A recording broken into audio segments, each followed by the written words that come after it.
Okay, let's get things started off with Spellbinder from 1988, which is about a man who witnesses a woman being menaced by a man with a knife. He intervenes and discovers that the woman is alone and desperate and has nowhere to stay. So he takes her in, and they quickly become lovers, but soon a cult of Satan-worshipping witches start to terrorize them because they want her back. Now this is a first-time watch for me. I don't even think I ever really heard of this movie until maybe a month or two ago, around the time of Kelly Preston's death, and I saw someone else in another movie group saying, okay, I'm going to watch this tonight. You know, whenever a famous actor or actress dies, some people watch movies in their memory, you know, that type of thing, and that's one that came up. And I noticed the company that released this movie on Blu-ray, they were having a really big sale, so I managed to get it at a pretty good price. So yeah, first time watch for me, and I was actually pleasantly surprised with this one. It ended up being better than I was expecting it to be. Not that I was expecting it to be bad or anything like that, but it surpassed my expectations. Yeah, so I have seen this one once before. It's probably been about 5 years. I enjoyed it when I first saw it, and I generally enjoyed it now.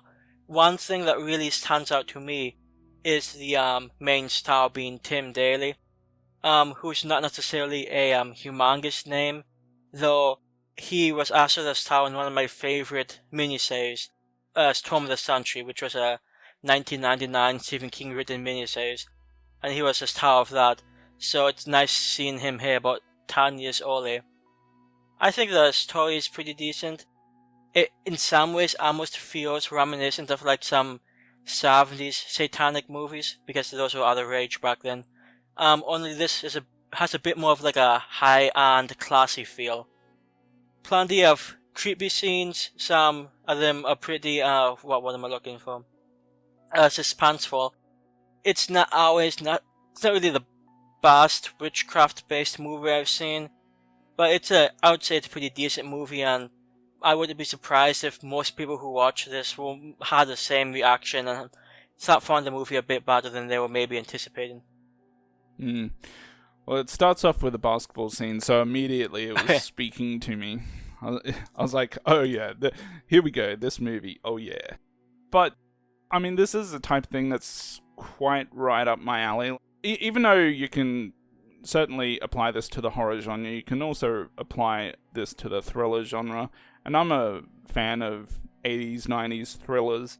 Even though technically a lot of them aren't great, I just enjoy watching them. And this had a similar feel to it, but I thought a higher quality production. I think that's another thing about it, is that I was just surprised at the quality of the production of this. I was expecting it to be, or at least come off as a little more low budget, but wasn't the case, so that's good. I thought the old lady played by Audra Lindley, she was a little creepy in this too, especially during I think the beginning warning scene that she gives, where she just shows up at the office. I don't know, something about her face just made me get that old creepy lady vibe, and I thought she was probably the most creepiest part to the movie, at least for me.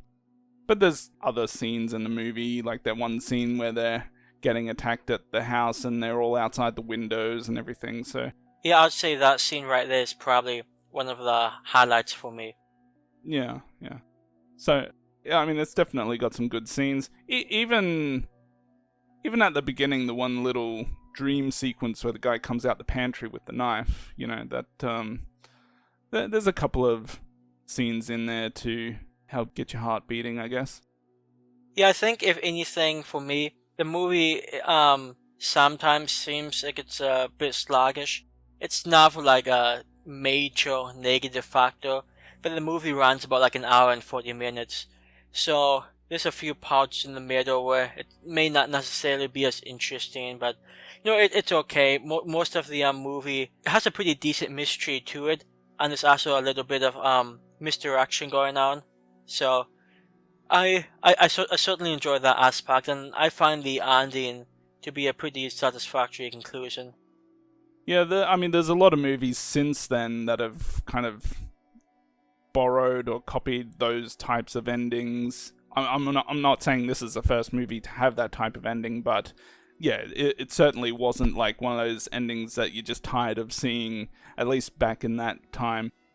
Yeah, actually, there's a movie from, I think it's either 1972 or maybe it's 73, titled Warlock Moon, which also has to do with Satanism and such, which has a somewhat similar conclusion that this one has.